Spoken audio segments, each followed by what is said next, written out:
এই বছরে এঁচোড়ের সিজন চলে যাওয়ার আগে একবার অন্তত এই রেসিপিটা ট্রাই করে দেখতে পারেন। নমস্কার বন্ধুরা, আমার কুকিং চ্যানেলে সবাইকে স্বাগত জানিয়ে আরো একটি নতুন রেসিপি শুরু করছি।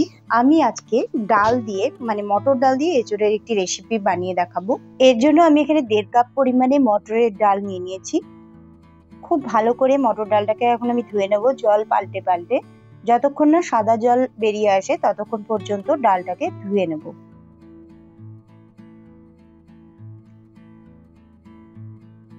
এখানে একটা এঁচোড়কে আমি এভাবে কেটে নিয়েছি ছোট ছোট টুকরো করে। এখন প্রেসার কুকারের মধ্যে ডাল আর এঁচোড়কে আমি একসঙ্গে সিদ্ধ করে নেব। খুব বেশি গলিয়ে নেব না, 1 থেকে 2টো সিটি দেব। তার মধ্যে কিন্তু খুব বেশি গলে গেলে পুরো ব্যাপারটা ঘেটে যাবে, সেই জন্য 1 থেকে 2টো সিটি দিয়েই নামিয়ে নেব।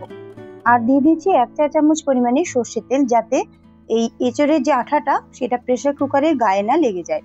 3টে কাঁচা লঙ্কা দিয়ে দিলাম একসঙ্গে সিদ্ধ করে নেওয়ার জন্য। এখন প্রেসার কুকারের ঢাকনাটা বন্ধ করে আমি এতে 1 থেকে 2টো সিটি দিয়ে নেব। এখানে কড়াইয়ে তেল গরম হয়ে গেলে আমি দিয়ে দিচ্ছি গোটা গরম মশলা, সঙ্গে শুকনো লঙ্কা একটা আর তেজপাতা। গোটা গরম মশলার সঙ্গে আমি 2-4টে কালো গোলমরিচ আর 2-3টে সাদা মরিচও দিয়ে দিয়েছি। ফোড়নটা খুব ভালো করে ভেজে নেব।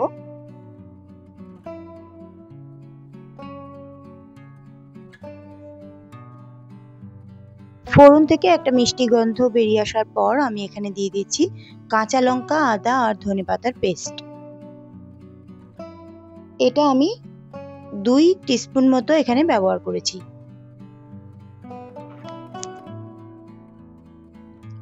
ভালো করে একটু মিশিয়ে নেওয়ার পর আমি এখানে কালারের জন্য দিয়ে দেবো হলুদ আর কাশ্মীরি রেড চিলি পাউডার।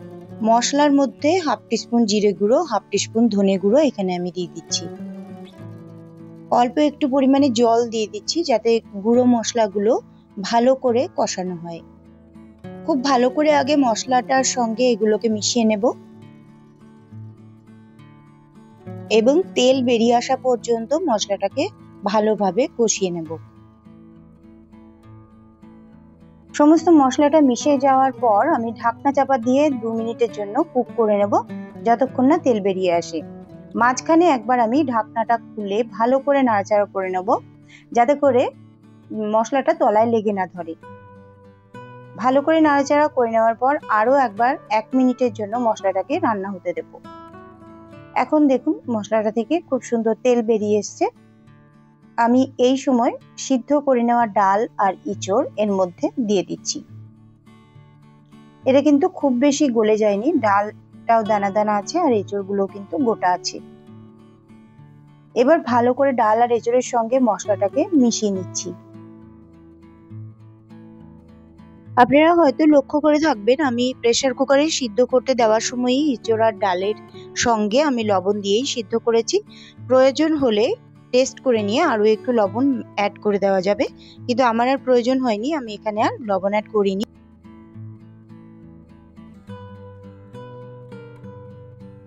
এখন দিয়ে দেবো অল্প একটু পরিমাণে জল।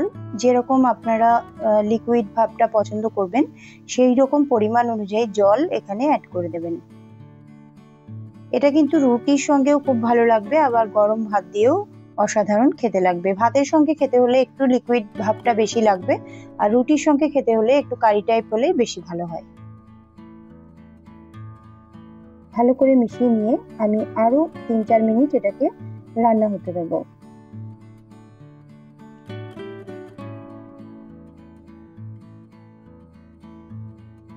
আমি এখানে রুটির সঙ্গে সার্ভ করব বলে ঘন ঘন করে নামাচ্ছি। আর এই সময় অল্প একটু পরিমাণ স্বাদের ব্যালেন্সের জন্য চিনি অ্যাড করে দিলাম, গরম মশলা দিয়ে দিলাম আর দিয়ে দিচ্ছি কিছু কুচনো কাঁচা লঙ্কা ফ্লেভারের জন্য।